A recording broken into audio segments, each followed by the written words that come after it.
जय ओम विष्णुपाद परमहंस परिव्राजकाचार्य अष्टोत्तर शत श्री श्रीमद एसी भक्ति वेदांत स्वामी श्री प्रभुपाद की जय। इस्कॉन बिगटी फाउंडर आचार्य श्री प्रभुपाद की जय। अनंत कोटि वैष्णव वृंद की जय। समवेत भक्त वृंद की जय। हरे कृष्ण। ओम नमो भगवते वासुदेवाय। ओम नमो भगवते वासुदेवाय। ओम नमो भगवते वासुदेवाय। ओम नमो भगवते वासुदेवाय। ओम नमो भगवते वासुदेवाय। ओम नमो भगवते वासुदेवाय। नारायणं नमस्कृत्य नारायणं नमस्कृत्यं नरं चैव नरोत्तमं नरं चैव नरोत्तमं देवीं सरस्वतीं व्यास देवीं सरस्वतीं व्यास ततो जयमुदीरये। हरे कृष्णा। हरे कृष्णा। आप सभी का बहुत बहुत स्वागत है आज के मंगलवार के साप्ताहिक कार्यक्रम में। तो आज हमें ये सेवा करने का अवसर मिला है। वृंदावन चंद प्रभु अवेलेबल है, श्रीनिवास आचार्य प्रभु अवेलेबल है, तो आप सभी को मुझे सहना पड़ेगा। तो एक हफ्ते बाद कौन सा दिन आता है? गौर पूर्णिमा। होली भी कहते हैं ना, होली पूर्णिमा, गौर पूर्णिमा। तो अगला जो मंगलवार है उस समय में यहाँ का कार्यक्रम नहीं होगा, क्योंकि हम मंदिर में कार्यक्रम में सब मिलेंगे वहाँ पे। तो सोच रहा था कौन से विषय पे चर्चा करूं, तो विषय इतना सुंदर है गौर कथा, तो इसके बारे में थोड़ी चर्चा करेंगे। क्योंकि जो भक्त है उनको तो मालूम है गौरांग महाप्रभु कौन है, नित्यानंद महाप्रभु कौन है। जो नए आए हैं उनको ये पता नहीं कि ये कौन है, चैतन्य महाप्रभु कौन है, नित्यानंद प्रभु कौन है। तो हम संक्षिप्त में थोड़ी चर्चा करने का प्रयास करेंगे। उससे पहले हम एक भजन गाएंगे जो मैंने अपने ग्रुप में डाला है।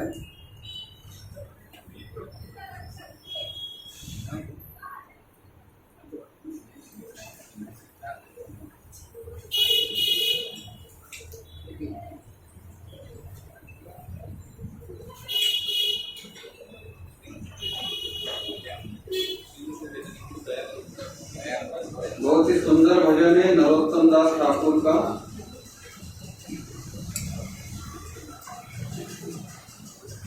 श्री कृष्ण चैतन्य प्रभु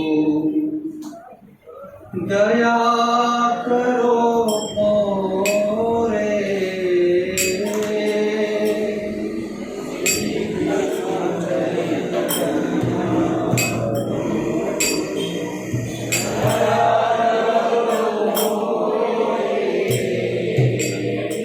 श्री कृष्ण चैतन्य प्रभु दया करो मोरे।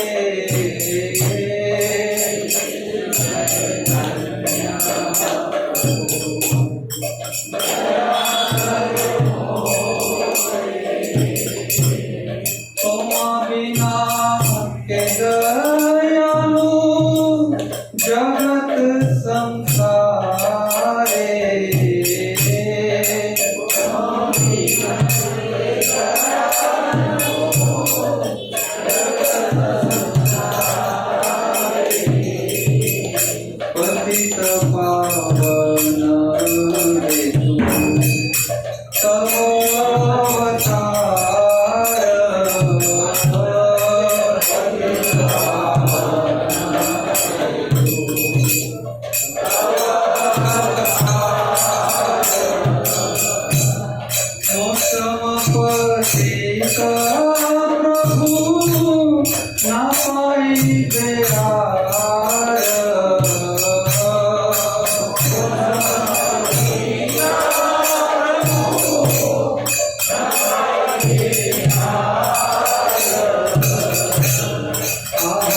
प्रभु नित्यानंद प्रेमानंद प्रभु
श्रीनिवास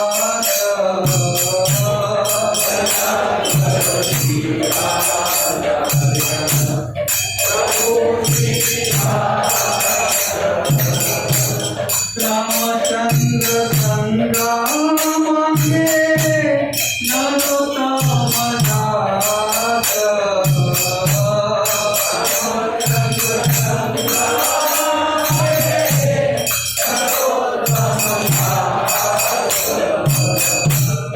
रामचंद्र संग्राम के नरोत्तम दास रामचंद्र संग्राम के नरोत्तम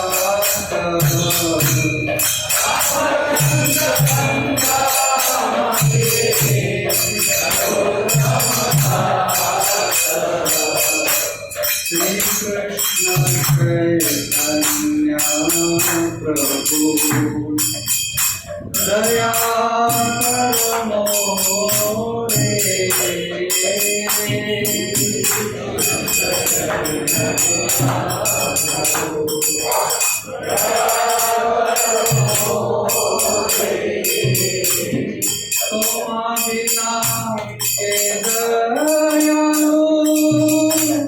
जगत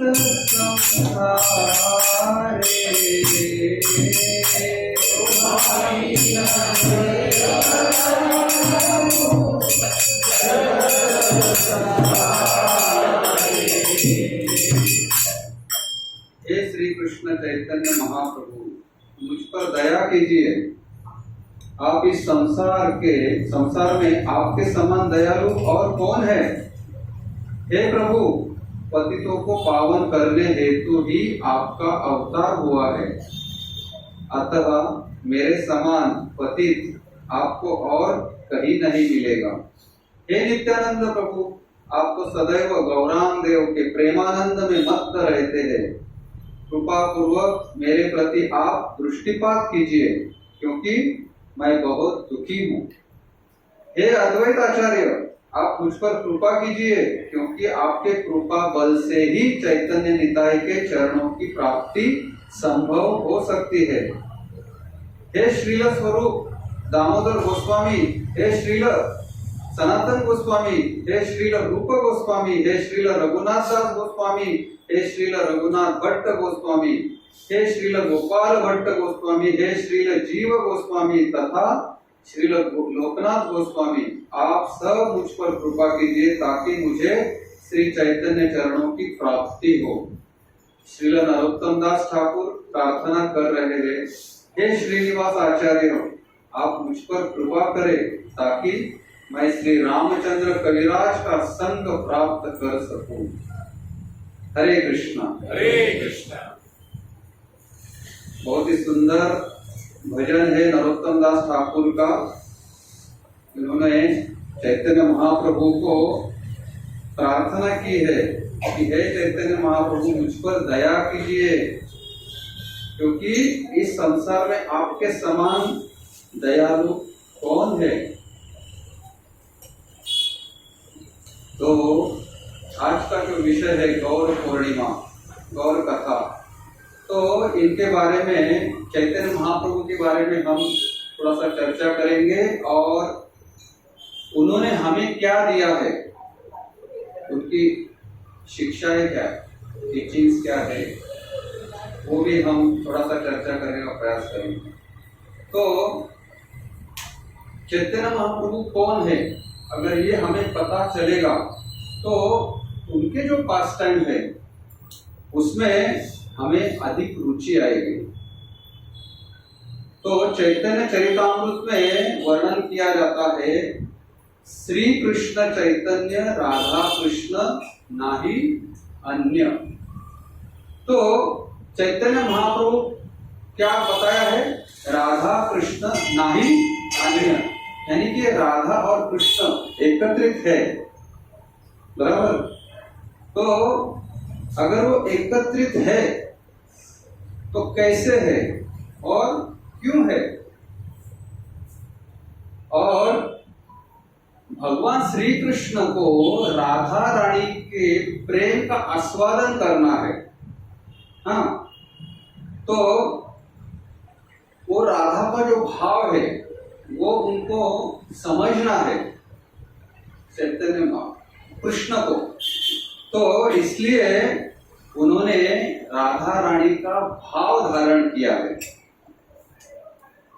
इसलिए वो एकत्रित है, राधा और कृष्ण एकत्रित है। वैसे तो कृष्ण का जो वर्ण है वो कैसा है, कृष्ण वर्ण है ना, और राधा रानी गौर वर्ण है। तो यहाँ पे हम कह रहे हैं कि चैतन्य महाप्रभु का वर्ण गौर है और हम ये भी कह रहे हैं कि वो कृष्ण है। तो ये कैसे संभव है, तो ये इसलिए संभव है क्योंकि उन्होंने राधा का भाव धारण किया है भगवान ने, इसलिए उनका जो वर्ण है वो गौर वर्ण हो गया, इसलिए उन्हें गौरांग महाप्रभु भी कहा जाता है। दूसरा, भगवान चैतन्य महाप्रभु के रूप में आके वो राधा रानी की जो भक्ति है उसका तो आस्वादन कर रहे हैं, उसके प्रेम का भी आस्वादन कर रहे हैं। तो इसलिए चैतन्य महाप्रभु ये भगवान श्री कृष्ण ही है, इसमें कोई दूसरी राय नहीं है। बहुत सारे शास्त्रों में भी इसका वर्णन आया है। तो हम देख पाते हैं कि भगवान के अनेक अवतार है, लेकिन ये अवतार के बारे में किधर पढ़ा ही नहीं था, अचानक कैसे आ गए चैतन्य महाप्रभु, नित्यानंद महाप्रभु। तो इसका वर्णन शास्त्रों में आता है, जैसे भागवतम में एक श्लोक है, मेरे पीछे आप दोहराइए, कृष्ण वर्णम कृषा कृष्णम, कृष्ण वर्णम कृष्ण कृष्णम, सांगोपांगास्त्र पार्षदम, सांगोपांगास्त्र पार्षदम, यज्ञे संकीर्तन प्रायर्जन्ति, यज्ञे संकीर्तन प्रायर्जन्ति, ही सुमेधसः। ही सुमेधसः। यानी कि कृष्ण वर्णम पिशा अकृष्णम, सांगोपांगास्त्र पार्षदम, यज्ञ संकीर्तन और प्रायर्जन्ति ही सुमेधसः। यानी कि यहाँ पे वर्णन आता है कि कृष्ण, ये दो शब्दों का हम उच्चारण करते हैं। कृष्ण वर्ण, कृषा अकृष्ण, यानी कि वो काले नहीं है, वो अकृष्ण है।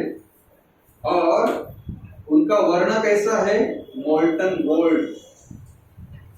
मोल्टन गोल्ड यानी कि सोने को अगर पिघलाएंगे तो उसका वर्ण कैसे होता है, कलर कैसे होता है, वैसे उनका वर्ण है। और उसमें अंग, उपंग, अस्त्र और पार्षद ये वेष्टित है। उसके साथ कौन कौन है? उनका स अंग खुद आए है, उपांग और पार्षद और शस्त्र, ये सब उसके साथ आए हैं। और बुद्धिमान जो लोग हैं, सुमेधसा, जो बुद्धिमान लोग हैं, उनकी आराधना कैसे करेंगे? संकीर्तन, यज्ञ संकीर्तन प्राय रजंती ही सुमेधसा। लेकिन जो बुद्धिमान लोग हैं वो भगवान की आराधना कलयुग में कैसे करेंगे? संकीर्तन यज्ञ से। हरे कृष्णा कृष्णा कृष्णा हरे हरे, हरे राम राम राम हरे हरे। तो जब भी भगवान श्री कृष्ण प्रकट होते हैं तो अस्त्र शस्त्र से साथ आते हैं। तो चैतन्य महाप्रभु भगवान श्री कृष्ण है, वो भी अपने अस्त्र शस्त्र के साथ आए हैं। तो उनके शस्त्र कौन है? वो खुद है और उनके भक्त है, पार्षद है। और वो जो भक्त है वो उनकी पूजा कैसे करते हैं? संकीर्तन यज्ञ से। जैसे हमने महामंत्र भी गाया, ये इसका उच्चारण करके, महामंत्र का उच्चारण करते करते उनकी वो आराधना करते हैं। और पार्षद, शस्त्र मीन्स उनके भक्त, जो सबको ये संकीर्तन यज्ञ में शामिल करते हैं। जैसे कि शस्त्र क्यों यूज होता है? किसी को अगर ठिकाने पे लाना है, नियमित रूप से अगर वो दंड देना है उसको, तो शस्त्र का उपयोग किया जाता है। तो मराठी में हमारे एक कहावत है, छड़ी लागे छमछम विद्या ही खम खम। यानी कि छड़ी अगर लगाएंगे तो बराबर से वो पढ़ाई चालू करेगा। तो नियमित जीवन पद्धति को जीवन में उतारने के लिए शिस्त, हम मराठी में बोलते ना, शिस्त लगाने के लिए शस्त्र का उपयोग किया जाता है। तो चैतन्य महाप्रभु कैसे शिस्त लगाते हैं, हमें शिक्षा कैसे देते हैं, हमें नियमित जीवन शैली को कैसे हमारे जीवन में उतारते हैं? तो वो क्या देते हैं हमें? भक्ति देके हमें जीवन पद्धति हमारी सुधारते हैं। तो जीवन में अगर डिसिप्लिन आ गया, जीवन में अगर डिसिप्लिन आ गया तो क्या होता है? वो अनुयायी बनता है, भगवान का अनुयायी बनता है, क्योंकि डिसिप्लिन भक्ति से आता है। तो भगवान श्री कृष्ण कहते हैं कि मैं प्रकट क्यों होता हूं? तो भगवत गीता में अच्छा श्लोक है और सभी ने वो बहुत बार सुना भी है। यदा यदा हि धर्मस्य ग्लानिर्भवति भारत अभ्युत्थानम् अधर्मस्य तदात्मानं सृजाम्यहम् परित्राणाय साधूनां विनाशाय च दुष्कृतां धर्म संस्थापनार्थाय संभवामि युगे युगे। मैं समय हूँ। तो भगवान श्री कृष्ण अवतार इसलिए लेते हैं कि जभी धर्म का नाश होता है और अधर्म का वर्चस्व प्राप्त होता है, तब मैं स्वयं अवतीर्ण होता हूँ और परित्राणाय साधूनाम, यानी कि भक्त का उद्धार करने के लिए दुष्टों का विनाश करने के लिए, धर्म संस्थापना करने के लिए मैं युगों युगों में प्रकट होता हूँ। तो कलयुग में भगवान भक्त के रूप में प्रकट हुए हैं और स्वयं भक्त है और भक्ति कैसे करने हैं ये भी सिखाते हैं और हमारे जैसे पतित जीवों का रक्षण भी कैसे करना है ये भी भगवान हमें सिखाने के लिए कलयुग में अवतरित होते हैं। तो इसलिए चैतन्य महाप्रभु जो हमारे जैसे भटके हुए जीव है उनको क्या करते हैं, भक्ति पे लाते हैं और उनका प्रमुख कार्य क्या है, हमें भक्ति में लगाना और हमारा जीवन सफल करना है। हमारा जीवन कैसे सफल होगा भक्ति में आपके? मेरा 2 बेडरूम का 5 बेडरूम होगा, हाँ, मेरा छोटा गाड़ी का बड़ा गाड़ी होगा, मैं थाने से साउथ बॉम्बे में जाऊंगा, उधर भी मन नहीं लगा तो फिर न्यूयॉर्क में। श्रीनाथ आचार्य को उदाहरण देते रहते हैं ना। तो इससे जीवन सफल होगा हमारा? तो जीवन हमारा कभी सफल होगा जब भी हम नित्य भगवान की आराधना करेंगे, हाँ, पूजा करेंगे, नित्य उनको स्मरण करेंगे, तब जाके ये संभव होगा कि हम अंतकाल में भगवान को याद करके अपना देह त्याग कर सकते हैं। Otherwise it is very difficult, हाँ, क्योंकि माया का प्रभाव इतना जबरदस्त है कि हमें हर एक कदम पे ट्रैप करने की कोशिश करती है। तो इसलिए भक्ति में जब भी हम आते हैं शुरू में कितना उत्साह रहता है ना, बहुत उत्साह रहता है। भगवान भी चाहते हैं ये मेरे भक्त भक्ति में आने चाहिए, बहुत उत्साह देते हैं, हाँ, बहुत उत्साह के साथ भक्ति चालू होता है। थोड़े दिन में उत्साह थोड़ा कम होता है, मैंने भी अनुभव किया, और तब जाके हमारी टेस्ट लेते हैं, कुछ ना कुछ माया का प्रभाव डालेंगे, हाँ, कुछ दुख देंगे, हाँ, बहुत कुछ ऐसी घटनाएं घटेंगी कि जब हम भगवान को स्मरण करने का प्रयास कम करेंगे। तो इसलिए कहा जाता है भक्ति में जब भी हम आते तो भगवान हमें पहले टेस्ट देते हैं, बाद में टेस्ट लेते हैं कि सही में अभी ये टीका है, टिकने वाला है या नहीं। इसलिए माया का एक कार्य है, जब भी हम भक्ति में आते हैं शुरू में सब अच्छा लगता है, बाद में एक्चुअल भक्ति स्टार्ट होता है कि माया ट्रैप करती है, देखते हैं सही में। तो बाद में एक क्षण ऐसे आ जाता है कि हमें भगवान के सिवा बाकी किसी में इंटरेस्ट नहीं लगता है। तब भगवान माया देवी को आदेश देते हैं कि अभी आपका कार्य हो गया है, अभी ये मेरा भक्त बनेगा। तो माया देवी सपोर्ट करती है हमें। तो इसलिए कभी भी हम भक्ति में आएंगे तो धर्म अर्थ काम मोक्ष के लिए आते हैं, बहुत सारे लोग आते हैं, मैं भी वैसे ही इधर से फटका खा के उधर से फटका खा के हम आते हैं, हाँ। जब भी कोई बड़ा आदमी भक्ति में आता है कि जिसको कुछ दुख मालूम ही नहीं है, हाँ, उसने सिर्फ किया तो कुछ ना कुछ नौकर लोग भाग के आएंगे, ये करेंगे, दुख मालूम नहीं। ऐसे लोग भी जब भी भक्ति में आते हैं वो चमत्कार होता है। और ऐसे अनेक चमत्कार हमने भक्ति में देखे हैं, कितने सारे उदाहरण हैं।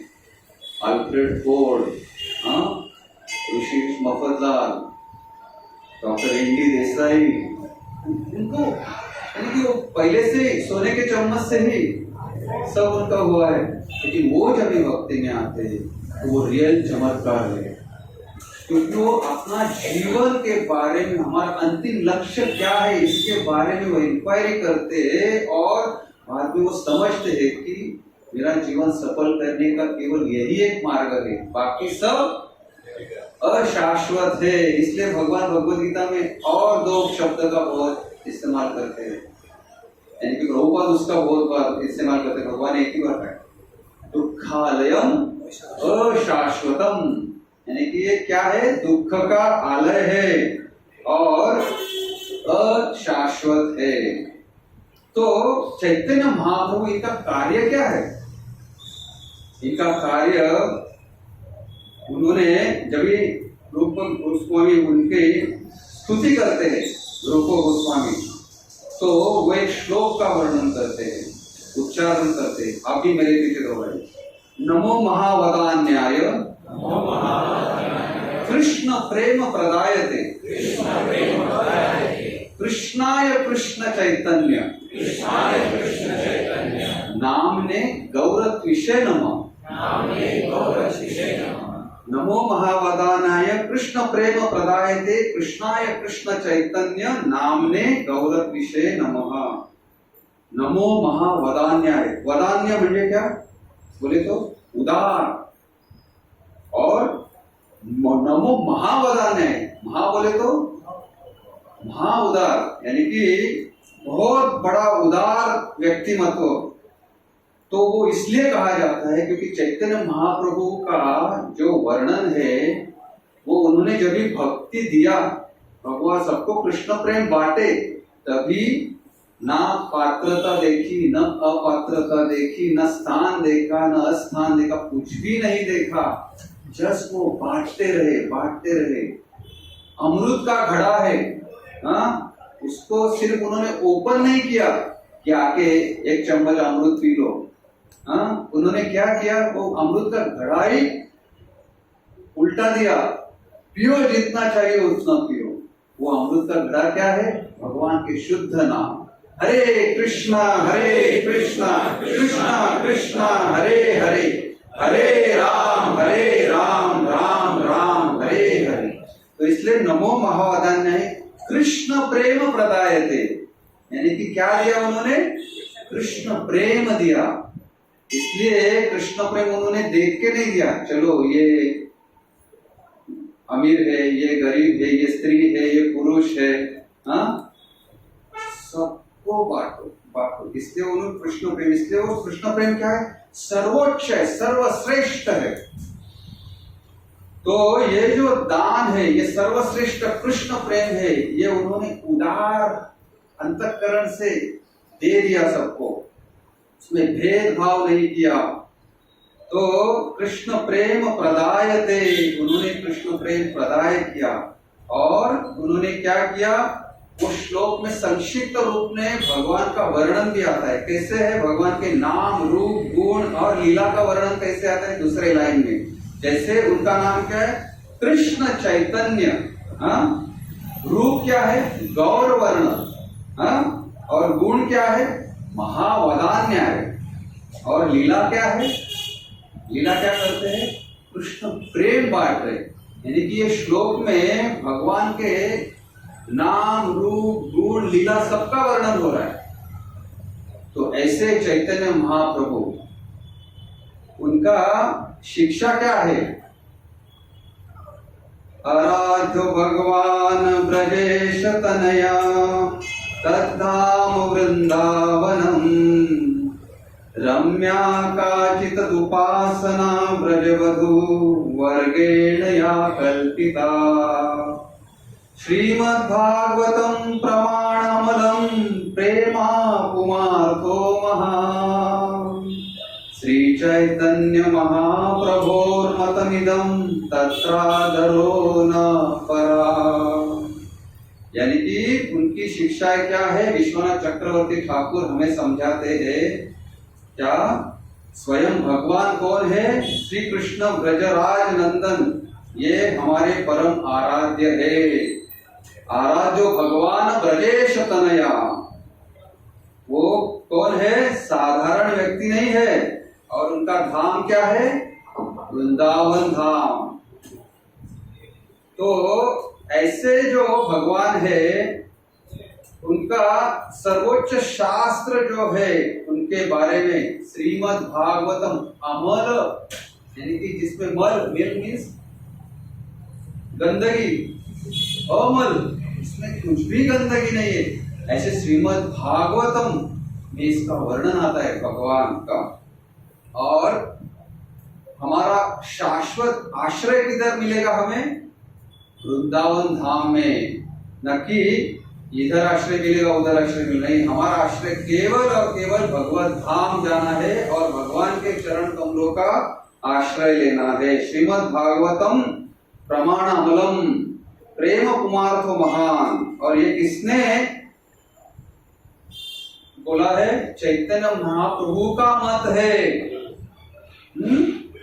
तो इसलिए चैतन्य महाप्रभु जो भगवान श्री कृष्ण स्वयं है, उसकी आराधना हमें करना है। ये चैतन्य महाप्रभु भगवान श्री कृष्ण के बारे में कहते हैं कि भगवान श्री कृष्ण का ही आराधना करना है। और उसमें पुराण जो है श्रीमद् भागवतम, उसके अनुसार ही उनका जो वर्णन है उसको ही हमें फॉलो करना है। तो श्री चैतन्य महाप्रभु मतमिदम, ये चैतन्य महाप्रभु का मत है। और तत्रादरो न पर, अगर हम ये चीज हमारे आचरण में लाएंगे तो हमें अन्य कोई चीजों की आवश्यकता नहीं है, प्राप्त करने की आवश्यकता हमें नहीं है। तो चैतन्य महाप्रभु ने और हमें क्या दिया है? जो हम मंगल आरती में उसका उच्चारण करते हैं, वो 8 श्लोक जो है अष्टकम शिक्षाष्टकम का हम वो केवल उतना ही चैतन्य महाप्रभु ने दिया। लेकिन वो 8 जो अष्टक है, 8 जो श्लोक है, उसमें सब वर्णन है। तो वो चैतन्य शिक्षाष्टकम के नाम से हम उसे जानते हैं। तो हम हर रोज उसका उच्चारण करते हैं, और जो नहीं करते उन्होंने भी करना चाहिए, क्योंकि हमारी वो प्रज्ञा वैसे मेंटेन होगी। और उसमें से हमारे राधा स्वामी महाराज भी सुंदर श्लोक हमारे हर एक उनके लेक्चर में उनका वर्णन करते हैं। तृणादपि सुनिश्चयेन तरोरपि सहिष्णुना अमानिना मानदेन कीर्तनीय सदा हरि। यानी तृण से भी ज्यादा हमें नम्र बनना है। और टॉलरेंट, इससे वृक्ष के भांति हमें टॉलरेंट बनना है, यानी कि तृण से ज्यादा नम्र। जस्ट इमेजिन, क्या कल्पना की है, जो तृण है, जो घास है, उसके ऊपर हम चलते हैं, वो कभी कंप्लेंट करता है किसी चीज का? वैसे हमें बनना है नम्र, तृण से भी ज्यादा नम्र बनना है। और वृक्ष जो धूप में, सर्दियों में, बारिश में सहन करता है, कभी कंप्लेंट नहीं करता। और अमानिना मान देना, यानी कि दूसरों को सम्मान देना है, खुद को सम्मान की अपेक्षा नहीं करना है। और बाद में कीर्तनीय सदा, भगवान के नाम का कीर्तन करना। और दूसरा श्लोक महाराज उच्चारण करते, न धनम न जनम न सुंदरी कविताम व जगदीश कामये मम जन्मनि जन्मनीश्वरे भवतात् भक्ति अहेतुकी त्वयि। यानी कि ना धनम, मुझे धन की अपेक्षा नहीं, ना जन्म, मुझे फिर से जन्म नहीं लेना है, ना सुंदरी, ना सुंदर पति, सुंदर चीज की आवश्यकता है, ना धनम ना जन्म ना सुंदरम ना सुंदरी ना कविता व जगदीश काम है। बाकी कोई मुझे दुनिया में कुछ भी नहीं चाहिए। मम जन्मनि जन्मनीश्वरे, मुझे जन्म जन्मांतर, मम जन्मनि जन्मेश्वरे भवतात् भक्ति अहेतुकी, जो अहेतुकी कृपा है, जो आपने हमें बरसाई है। अहेतुकी कृपा मीन्स कॉजलेस मर्सी। हमें जो भक्ति मिली है, इसका आप अगर कारण ढूंढने जाओगे तो उसका कारण मिलेगा नहीं। आज जो हम यहाँ पे सब सम्मिलित हुए हैं, ये भक्तों का संग जो मिला है, ये भगवान की अहेतुकी कृपा है। हमने अगर ये सोचा कि मैं अगर भक्ति में आया हूं और मैं भक्त बन गया हूं, तो हम ये भी सोचते हैं कि शायद मैंने किसी को भक्त बनाया रहेगा इसलिए मैं भक्ति में आया हूँ। हाँ, मैंने किसी को भूख दिया रहेगा भगवान को, मैंने किसी को जाप माला दिया रहेगा, मैंने किसी को भगवान का प्रसाद दिया रहेगा। हाँ, मैंने भगवान का जो भगवत गीता है, श्रीमद् भागवत है, इसका पठन किया रहेगा। ये सब मिला के अगर हम सोचेंगे ना तो 100 मार्क का जो पेपर है इसमें 20 मार्क भी है नहीं। तो हम सोचेंगे अरे फिर मैं भक्ति में क्यों हूं, ये 80 मार्क कहां से आए? तो वो आए भगवान की कृपा है। उसे कहा जाता है अहेतु की कृपा, अहेतु की कॉजलेस मर्सी है ये।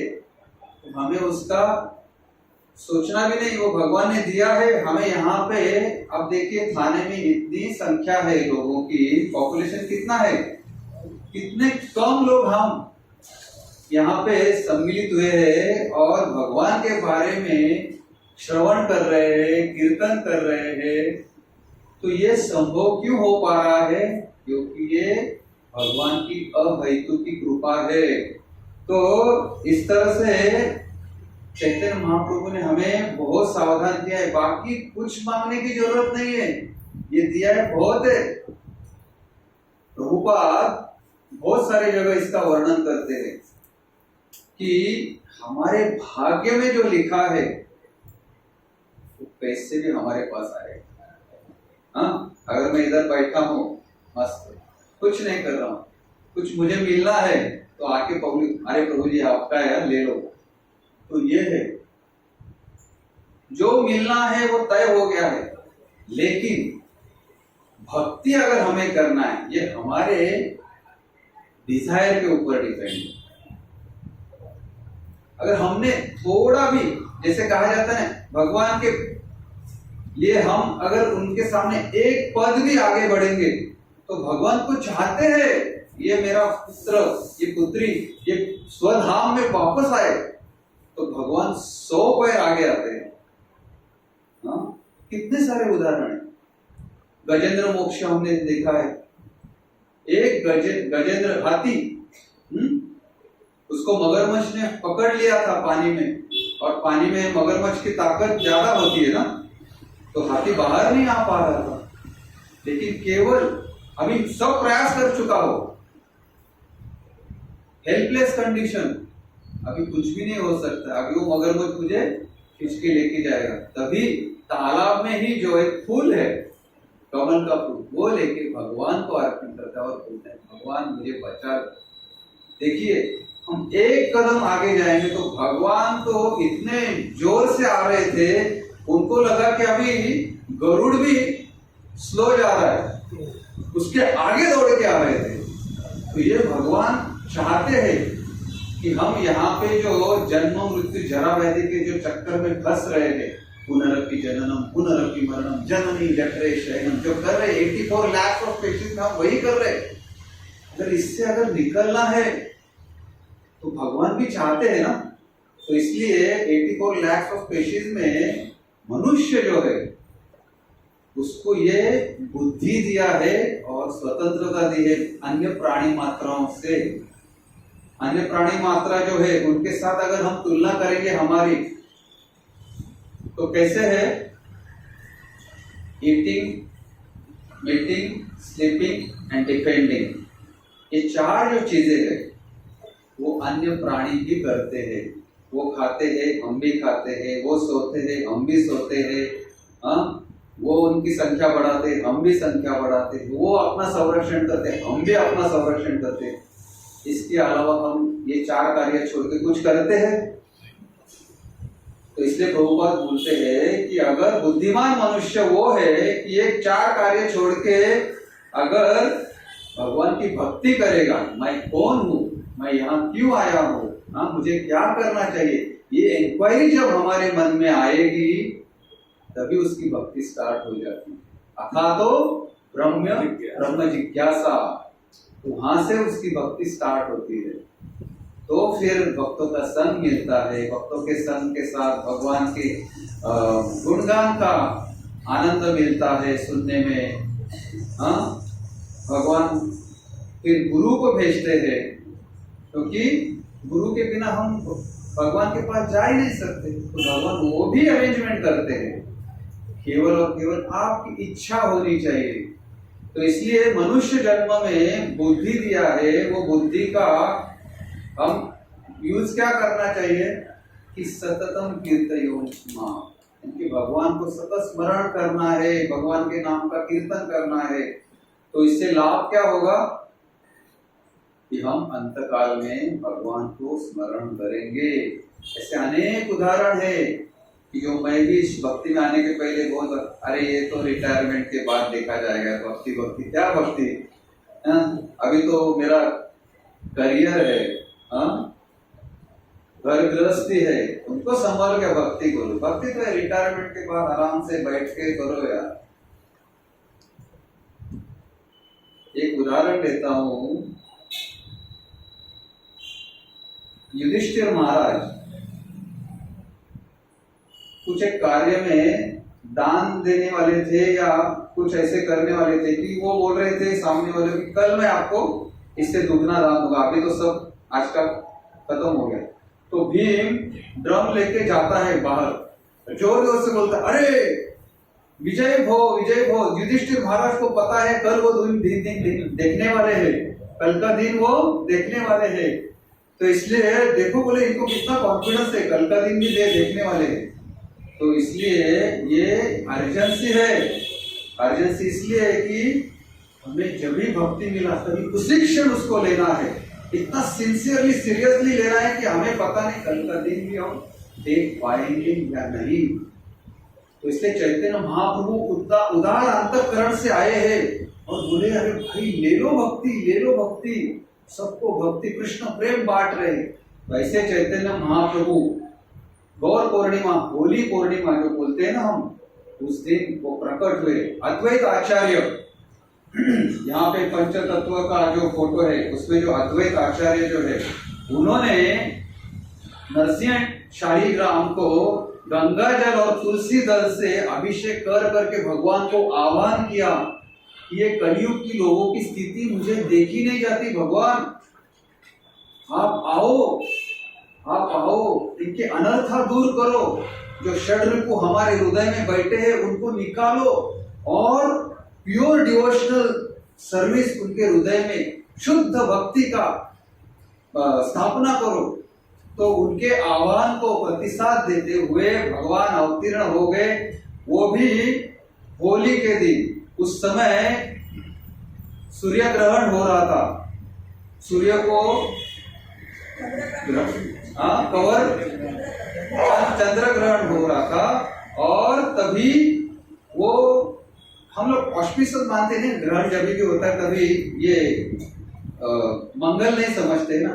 तो उस समय सब लोग भगवान के नाम का जाप कर रहे थे, कोई गंगा में खड़ा रह के जाप कर रहा था, कोई अपने घर में जाप कर रहा था, हिंदू ही नहीं तो मुस्लिम भी बोले कोई डेंजर है, अभी हम लोग भी जाप करेंगे। ऐसे वातावरण इतना भगवान के शुद्ध नाम से पवित्र हो गया था कि जो कोई भी भगवान के नाम का जाप ही कर रहा था, हरे कृष्णा कृष्णा कृष्णा हरे हरे, हरे राम राम राम हरे हरे। तो उस समय में नीम के पेड़ के नीचे भगवान चैतन्य महाप्रभु ने जन्म लिया। नीम के पेड़ के नीचे उनका जन्म हुआ करके उनका नाम क्या हुआ? निमाय। तो ऐसे निमाय जो बचपन में बहुत ही नटखट थे, वैसे तो बहुत वो स्कॉलर थे, लेकिन वो नटखट भी उतने ही थे।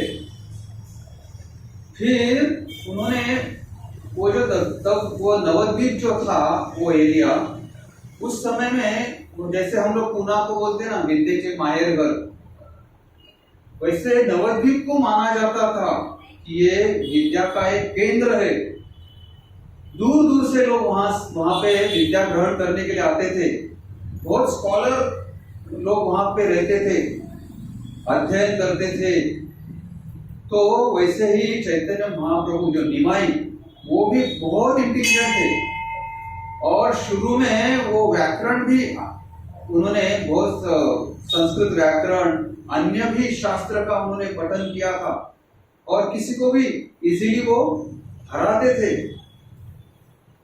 ऐसे चैतन्य महाप्रभु जब भी वो महाप्रकाश लीला हुई तभी उन्होंने सबको बताया कि मैं कौन हूं, और उसके बाद उन्होंने संन्यास लिया, क्योंकि सन्यासी वस्त्र जो है उसको देख के पब्लिक सीरियसली लेता है कि भाई नहीं ये कोई अच्छा बोलने वाला है, इसका हमें आचरण में लाना चाहिए। मैं संक्षिप्त रूप से इसको, क्योंकि चैतन्य गौर कथा तो इतनी लंबी है कि हमें कितने दिन बोलने का मौका मिलेगा तो उतने कम मिलेंगे। तो चैतन्य महाप्रभु फिर संन्यास लिए। पहले उन्होंने दीक्षा लिया ईश्वरपुरी, जो माधवेंद्रपुरी के जो शिष्य है उनसे, और उन्होंने संन्यास लिया केशव भारती से, जो शंकराचार्य के संप्रदाय से आते। लेकिन वो संन्यास लेने का कारण इसलिए था कि कोई उनको सीरियसली नहीं ले रहा था, लेकिन उनमें जो परिवर्तन देखा था, अरे पहले तो इतने नटखट थे, अभी इतने सीरियस हो गए, और उनको कुछ भी पूछेंगे ना, नहीं आमी तो मूर्ख, यानी कि मुझे कुछ भी मालूम नहीं, मैं मूर्ख हूँ, मुझे सिर्फ भगवान कृष्ण का ही मालूम है, बाकी कुछ नहीं। यानी कि उनका परिवर्तन देख के फिर उनके जो पार्षद थे, जो अनुयायी थे, उनके साथ मिले और तभी उन्होंने भक्ति का प्रचार चालू किया। सबको बांटते थे नित्यानंद प्रभु। तो चैतन्य महाप्रभु कृष्ण और नित्यानंद महाप्रभु कौन है? बलराम जी। तो कृष्ण और बलराम ये कलयुग में नित्यानंद चैतन्य महाप्रभु और नित्यानंद प्रभु बन के आए, और उन्होंने कोई अस्त्र शस्त्र धारण नहीं किया, केवल वो कृपा बरसाते थे, कृष्ण प्रेम की कृपा बरसाते थे। वो जगाई मधाई का भी आपको मालूम है, जगाई मधाई का वो तो ब्राह्मण थे, लेकिन सब हदे पार की थी। उन्होंने ड्रंकर थे, वेश्यागमन करते थे, चोरी करते थे, लूटमार करते थे, ऐसे कोई भी पाप कार्य उन्होंने नहीं छोड़ा था, उनका भी उद्धार किया। नित्यानंद महाप्रभु और हरिदास ठाकुर ढूंढते थे किसको मैं कृष्ण प्रेम दे दूं। अरे देखा ये तो पूरे दारू पी के एकदम लतपत हुए हैं, इनको कृष्ण प्रेम देते। गए थे प्रचार करने के लिए, भगवान का नाम उनको मुख से बुलवाने के लिए, लेकिन उन्होंने अपने स्टाइल में उनको ठुकरा दिया, जाओ हमारे पास मत आओ। लेकिन बाद में फिर से उन्होंने प्रयास किया, तभी उन्होंने वो जो मटका रहता है दारू का, उसको फोड़ के उनके सर के ऊपर प्रहार किया, तभी चैतन्य महाप्रभु आए और सुदर्शन। नित्यानंद प्रभु बोले अरे नहीं, आप ये युग में आए थे, कलयुग में कोई शस्त्र धारण करने वाले नहीं है। लेकिन एक ने जगाई मधाई ने मेरी ये की क्षमा याचना की है, अच्छा उसको कृष्ण प्रेम देते हैं। तो उसको देख के फिर जगाई और मधाई दोनों का उद्धार कर दे। ऐसे चैतन्य महाप्रभु नित्यानंद महाप्रभु बांटते थे। और जब भी संन्यास लेके वो वृंदावन में जा रहे थे, तभी उनकी माता बोली कि आप वृंदावन में मत जाइए, तो आप जगन्नाथपुरी जाइए, क्योंकि आपका समाचार मुझे मिलता रहेगा।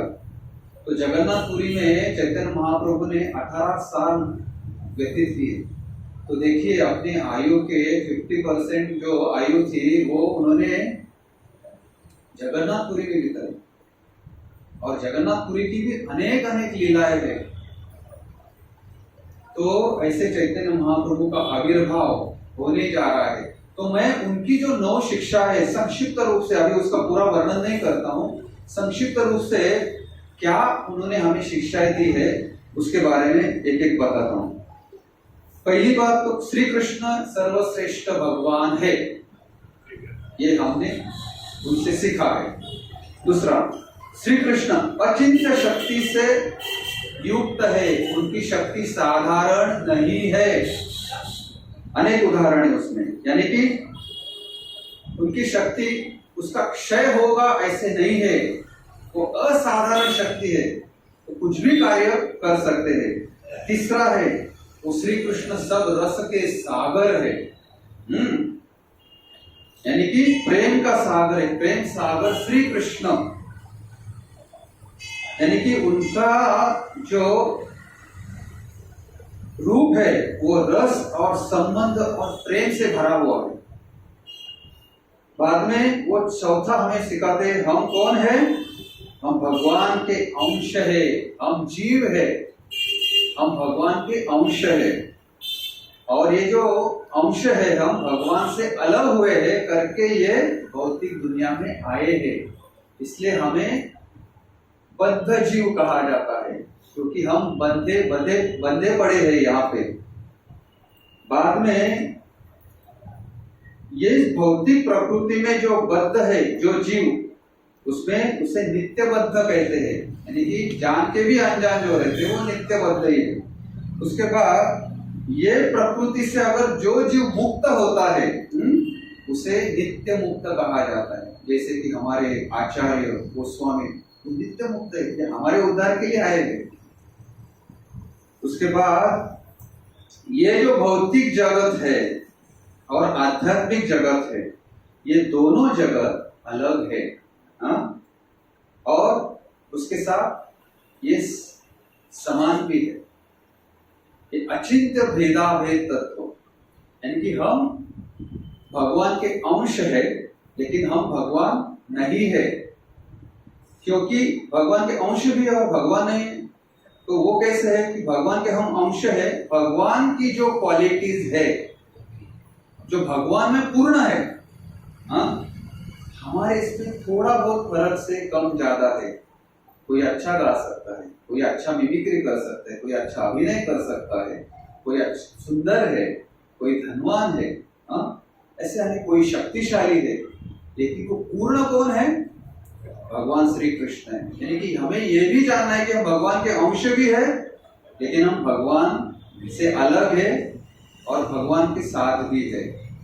तो इसलिए वो अचिंत्य भेदाभेद तत्व जो है उसका उन्होंने बोला है, वो सातवां। बाद में भगवान को प्राप्त करने का सर्वोच्च मार्ग कौन सा है? भक्तिमय सेवा।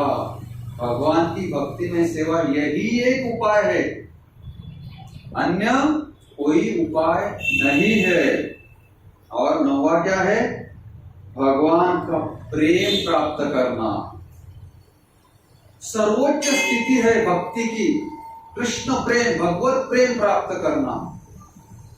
ये 9 शिक्षाएं हमें चैतन्य महाप्रभु के जीवन से मिलती है। और चैतन्य महाप्रभु जो संप्रदाय में है, टोटल 4 संप्रदाय है, हाँ? कौन से है वो? एक मध्व संप्रदाय है, एक रुद्र संप्रदाय है, एक श्री संप्रदाय है और एक कुमार संप्रदाय है। तो चैतन्य महाप्रभु ने हर एक संप्रदाय से 2-2 चीजें ली है और उससे वो बनता है हमारा ब्रह्म मध्व गौड़ संप्रदाय। तो वो 2-2 चीजें क्या है, मैं उसका सिर्फ वर्णन करता हूं, क्या क्या हमने एक संप्रदाय से लिया है। तो रामानुज संप्रदाय जो है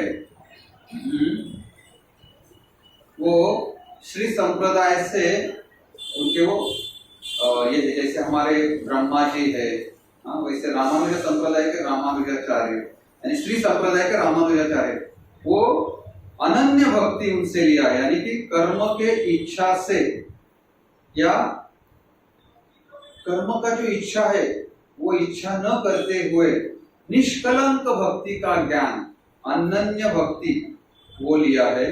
और भक्त जन सेवा, यानी कि भक्त के प्रति जो सेवा है वो सेवा, ये 2 चीजें श्री संप्रदाय से लिया है। ब्रह्म संप्रदाय मध्वाचार्य से क्या लिया है? केवल अद्वैत निरासन, यानी कि मायावाद जो है वो फिलोसॉफी का संपूर्ण पराभव बोलते हैं ना हम लोग, परास्त करने वाला, वो केवल अद्वैत। और कृष्ण मूर्ति सेवन, यानी भगवान श्री कृष्ण की पूजा करना और वो शाश्वत है ये जानना, ये 2 चीजें हमने मध्व संप्रदाय से ली। और रुद्र संप्रदाय तड़िया सर्व भक्त यानी कि तड़िया सर्व भाव यानी कि भगवान श्री कृष्ण के ऊपर पूर्ण अवलंबित्व, डिपेंडेंसी ऑन कृष्णा, और राग मार्ग उत्स्फूर्त भक्ति। हम जो भक्ति करते हैं ये राग मार्ग उत्स्फूर्त करते हैं। हम 16 माला का जाप करते हैं, 4 नियमों का पालन करते हैं, हम ये उत्स्फूर्त करते हैं ना। और कुमार संप्रदाय से एकांत राधिकाश्रय यानी कि श्रीमती राधा रानी का आश्रय और गोपी भाव, ये हम कुमार संप्रदाय से, जिसके आचार्य निम्बार्क वो गोपी भाव लेते हैं। तो हमने ये जो 8 चीजें ली है चैतन्य महाप्रभु ने हर एक संप्रदाय से 2-2, ये हमें बहुत बड़ी देन है। उसके साथ वो शिक्षाष्टकम देते हैं, उसके साथ जैसे हमने 9 टीचिंग्स, उनकी शिक्षाएं, उसके बारे में देखा। ये बहुत मैंने संक्षिप्त रूप से बताया, क्योंकि हर एक शिक्षा के प्रति हम एक लेक्चर ले सकते हैं, तो वो अभी हमारे पास उतना समय नहीं है।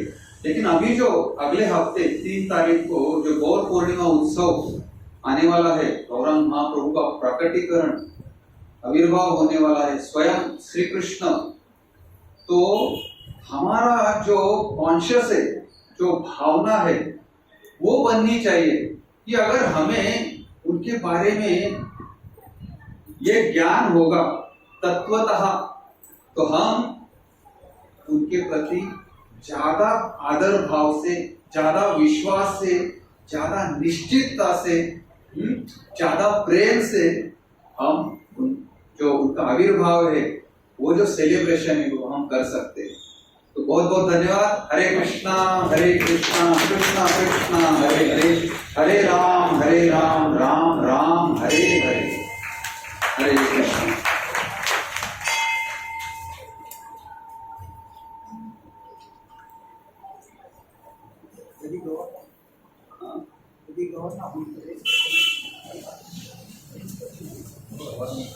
पाँच मिनट तक कीर्तन करो ना।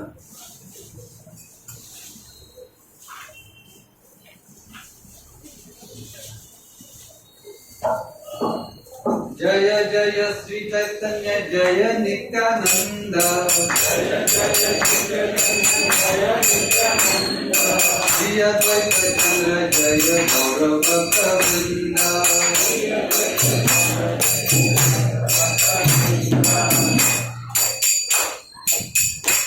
नमो विष्णुपदाय कृष्णप्रेष्ठाय भूतले श्रीमते भक्ति वेदांत स्वामिनिति नामिने। नमस्ते सरस्वती देवी गौरवाणी प्रचारिणे, निर्विशेष शून्यवादी पाश्चात्य देशतारिणे। जय श्री कृष्ण चैतन्य प्रभु नित्यानंद, श्री अद्वैत गदाधर शिवासादि गौर भक्त वृंद। हरे कृष्णा कृष्णा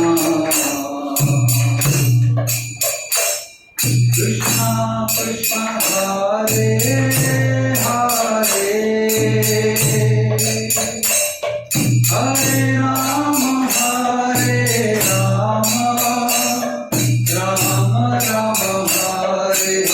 राम हरे हरे, हरे हरे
विघ्ननाशक लक्ष्मी नरसिंहदेव भगवान की जय।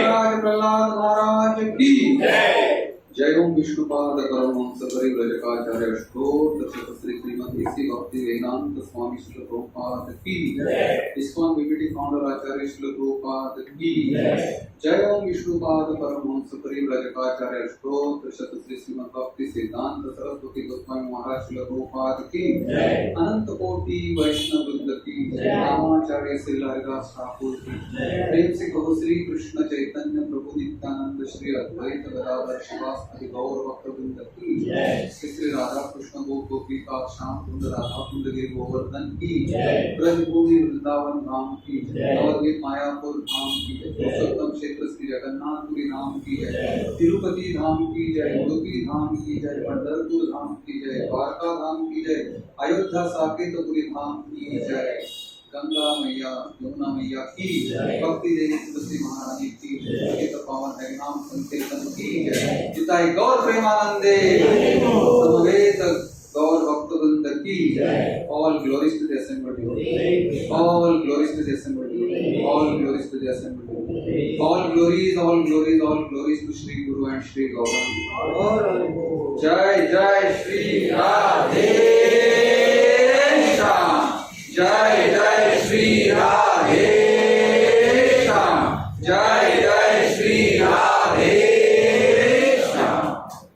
हरे कृष्ण।